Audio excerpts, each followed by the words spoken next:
is your news of the week from Testify TV. The headlines. Thanks to Christianity, we no longer eat horse meat. Former Minister Anne Widdecombe says Christians could face prison for their beliefs. Gearing up for Mother's Day. And Barry Steenkamp, father of Oscar Pistorius' former girlfriend Reva Steenkamp, says, I can perhaps someday forgive him. Whilst many people today might say, I'm so hungry I could eat a horse, a few in Britain would happily allow horse meat to pass through their lips. Many years ago, horse meat was a staple food in many European countries, including Britain. But thanks to Christianity, Britons no longer eat horse meat. Some argue that there is an element of sentiment, as horses have long enjoyed a close relationship with many humans on a similar level to household pets. Others say the church's stance on horse meat was based on a biblical interpretation in Leviticus 11, ordering that Christians should only eat meat from cloven-hoofed animals. Many argue that the Romans had viewed the eating of horse flesh as paganism, and this view was incorporated into the early teachings of the church.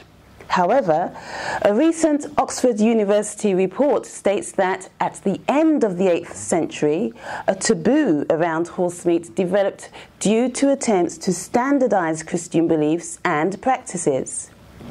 When England was Christianized, eating horse meat was regarded as a sign of paganism, and so it was prohibited. To this day, Britons still would not eat horse meat, even if religious reasons no longer existed. Christians could be forced out of job roles in the future because of their beliefs, said a former Conservative minister during a speech in Plymouth. Politician, novelist and Strictly Come Dancing star Anne Widdecombe told an audience at Plymouth University that she fears for religious freedom in the UK and that Christians are increasingly being marginalised for holding to their faith.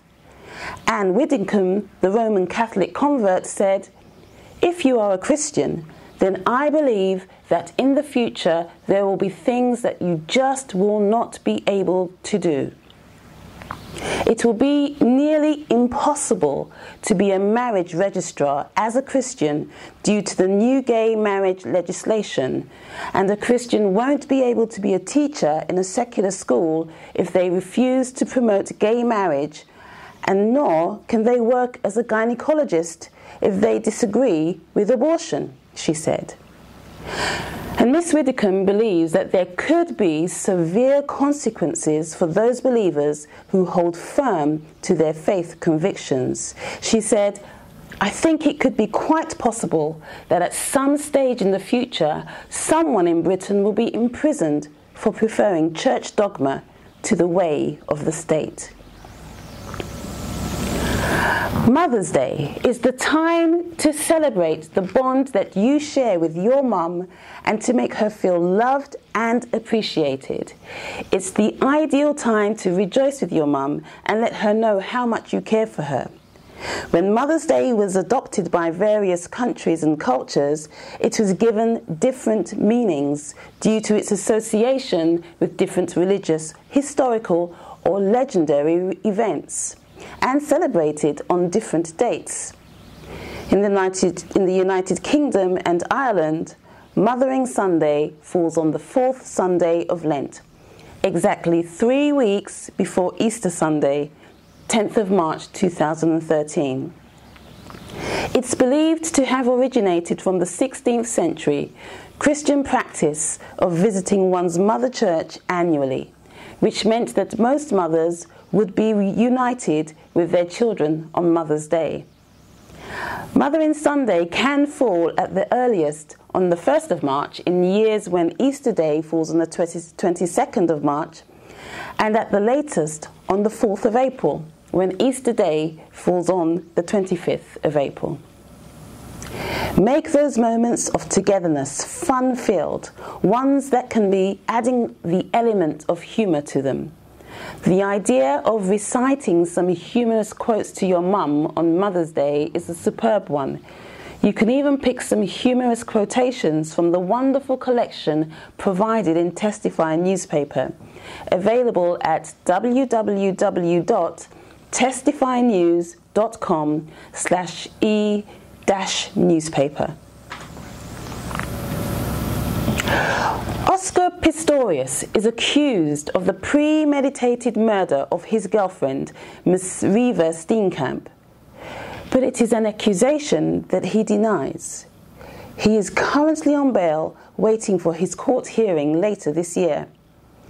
Meanwhile, Ms. Reva Steenkamp's father has said Pistorius would suffer if it turned out he was lying about how she died. A South Africa's newspaper quoted Barry Steenkamp as saying Pistorius would have to live with his conscience if his assertion that he accidentally shot the 29-year-old is false. He said there are only two people who really know what happened, and it's Oscar Pistorius and the Lord. He will have to live with his conscience, but if he speaks the truth, I can perhaps someday forgive him. This statement has generated a lot of debates and questions in the Christian community. Can you really defer forgiveness? Can someone choose not to forgive today, but not rule out the possibility of forgiveness in the future? Should forgiveness depend on the repentance of the offender? What would Jesus do? And that's all for News of the Week this week. Thank you for staying with us. Bye for now.